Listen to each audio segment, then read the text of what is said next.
हजारो त्यांचे क्लायंट्स कोल्हापूरमध्ये येत आहेत फक्त या हायकोर्टमुळे. आणि नुसतं हायकोर्ट नाही, या हायकोर्टमुळे आणखी नवीन 15 कार्यालय येणार आहेत.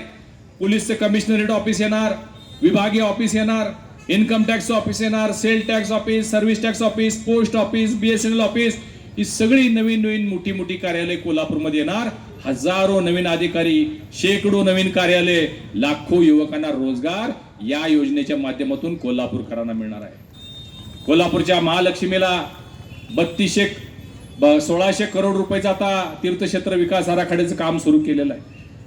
प्रत्येक रविवारी शनिवारी आपण पेपरला वाचतो 1.5 लाख भाविक आले, 2 लाख पर्यटक आले, 3 लाख पर्यटक आले. मग मला आपल्याला विचारायचं आहे, हे जे 2 लाख 3 लाख पर्यटक येतात, हे कोर्टासाठी येतात, जे अधिकारी येणार आहेत, यांना सांभाळण्याची क्षमता आमच्या कोल्हापूरमध्ये आहे का?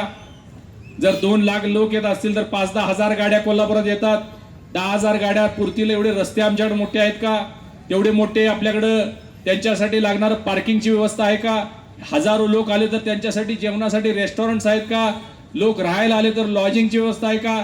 जे नवीन अधिकारी येणार आहेत त्यांच्यासाठी फ्लॅटची व्यवस्था आहे का? काही आमच्या कोल्हापूरमध्ये नाही आहे. आणि म्हणून एक मास्टर प्लॅन कोल्हापूरचा बनवण्याची गरज आहे.